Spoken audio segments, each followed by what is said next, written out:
Hey guys, Zack here, and welcome back to another action figure review, and today we'll be taking a look at the Diamond Select Godzilla 1989 bank. This is the second Diamond Select bank I own. Of course, I previously reviewed the Godzilla 1974 bank, and that wasn't really the best, and this, I'd say it's on the same level, if not a little worse, but that's besides the point. Anyway, this version of Godzilla comes from the 1989 film, supposedly, Godzilla vs. Biollante, which I've talked about before in the past, and I say supposedly because this looks nothing like Godzilla from, Godzilla vs. Biollante, but we'll talk about that when we talk about the sculpting, so, yeah. Anyway, Godzilla vs. Biollante, I've talked about it before, but in brief, good movie. There are some weird things with the plot, but for the most part, I do think that it is a solid movie, so, yeah. Anyway, with all that out of the way, let's get into this. So first, we'll take a look at the painting here.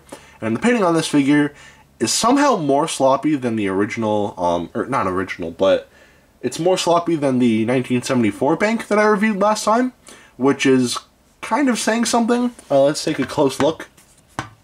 This is a pretty big figure, by the way, so for the sake of not knocking over any of my lights, I'm just going to take off the tail, and I'll show you how to reattach it in a second, but yeah. Anyway, the painting on the head here doesn't look great, mainly with the eyes. I know this is kind of like awkward. It's kind of like awkward for me to handle, but again, this figure is very big. So big that my tripod is not really, doing the best job at, this is the tallest my tripod can go. So, yeah. Anyway, I'm off topic. The painting in the eyes is kind of like off center, because this one's looking like straight at you, but this one is just kind of like off doing its own thing. So he looks kind of cross-eyed, though it's not the worst one I've seen. I've seen a bank where like one eye was facing like upwards and the other was facing down, exactly like from a Looney Tunes cartoon. So the eye's a little sloppy, but as you can see, the pupils are yellow and black. The inside of the mouth looks pretty sloppy as well, mainly with the teeth. I mean, just take a closer look at that. That does not look clean whatsoever. And even, like the teeth here, they kind of bleed into the... Sorry, I just bumped the camera. The lips here, and there's even a little bit of a paint blemish here. So, yeah. The nails are, for some reason, missing paint in some spots. Probably because they might have been scuffed when I was packing these away, but again, they're there, and I feel like I should bring them up. So, yeah. The toenails, again, a little scuffed up, but they are gray, as well as the fingernails. And the dorsal plates are painted gray with a darker shade of gray in the middle here, which usually would look nice, but like, starting here, you can see the painting is just very sloppy.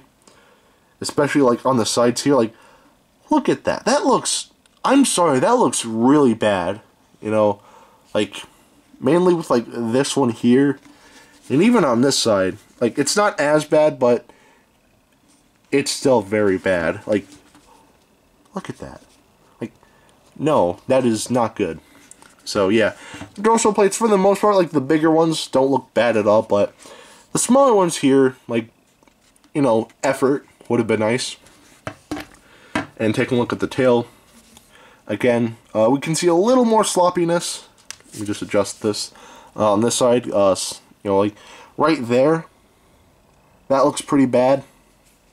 And yeah. The painting on this figure is not bad at all. Not bad. Very sloppy. If it was more clean, then I feel like the painting would be much better, but unfortunately the painting here is very sloppy, so unfortunately the painting on this figure, I'd say gets a quarter of a pass. Usually sloppy paint wouldn't be the end of the world, but I feel like it looks very bad on this figure, so, again, no pass.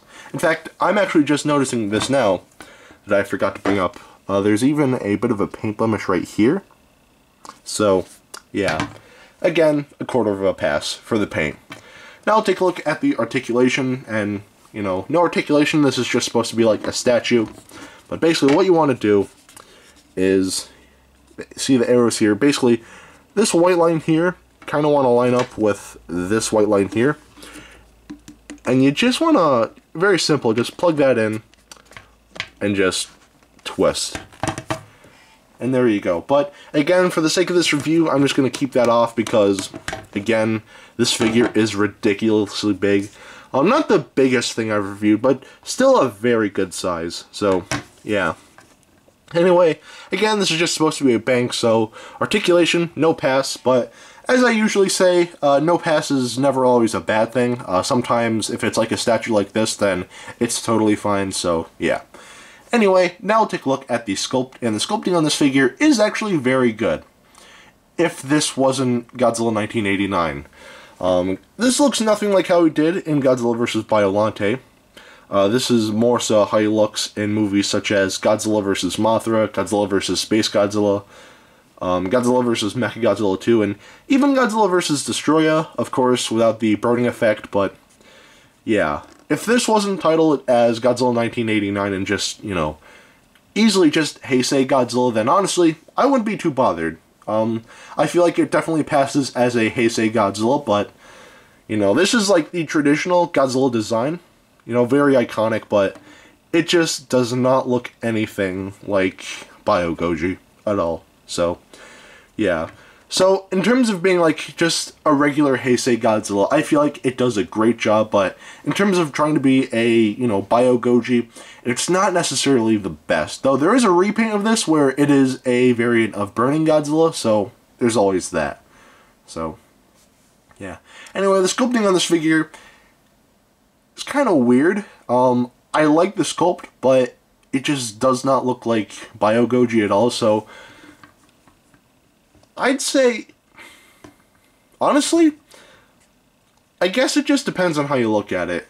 If you look at this as just Heisei Godzilla, I'd say it gets a pass, but in trying to pass off as a, you know, Bio-Goji, then I'd say it gets a half a pass, because it looks nothing like Bio-Goji, so yeah. But again, if you do look at it as a regular Heisei Godzilla, then the sculpting definitely gets a pass, so yeah. Anyway, now I'll take a look at the detailing. The detailing on this figure is actually pretty good. So, the detailing on the head here looks very nice. Not the, you know, too well defined at all, but again, it's there. It's better than nothing, I guess. But anyway, once we get down to the body, all the scaling really starts to pop. Very well defined, especially in the chest here. Everything here looks very good. The legs, not so much here, but like right here especially, I feel like the detailing looks great. It looks a lot better on camera, but in person, it does not look the best. So, yeah, anyway, all the creasing, and again, just like with the 1970 Forest Bank Homicidal suit, it sort of gives off that, like, guy in a rubber suit feel, which, again, I really do like. But anyway, you know, the creasing throughout, nicely detailed, and even the scaling, very well defined. And the dorsal plates don't look bad at all. Not great, but not bad. Now for the tail, because, again, these are, you know, I separated them for the review. The detailing looks great. All the creasing and everything here looks very nice. Very well defined. For some reason, there's, like, a seam here, which at first I thought was, like, articulated, but it's not. So, yeah. But anyway, all the scaling and all the creasing looks very nice. So, yeah, and even like the smaller dorsal plates on the tail here, again, looks very nice. So, yeah. And that is pretty much it for the detailing on this figure. Whoop, sorry about that. And the detailing on this figure, I'd say, looks very nice for the most part.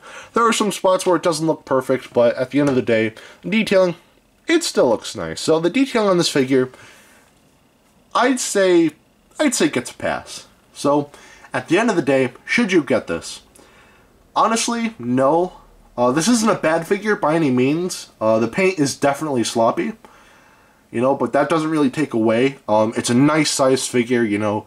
The sculpting is there if you ignore the fact that this is supposed to be Bio-Goji. The detailing, you know, the sculpting, everything is here. So, as a display piece, I feel like that this works pretty well. Though, this is kind of a shelf hog, so definitely, you know, if you do want to get this, then definitely find the room.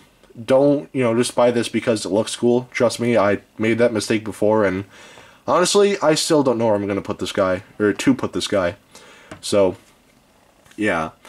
Just like with what I said in my review of the 74 Bank, I'm kind of a story from my past, which I won't go into too much detail. Basically, in first grade, I had like a session of math class where we brought change to class and we just basically counted it up, and we all stored it in these little like banks. And if I got something like this, I said this in the last video, that if I got something like the 74 bank, I would obviously use that. But if I got something like this, I would leave the 74 in a heartbeat, because this is like, so, like, this is a bank, but at the same time, it's like, almost like a toy. So, like, you know, whenever it's like indoor recess or whatever, I could just play with this, and like, yeah, it would work out very well.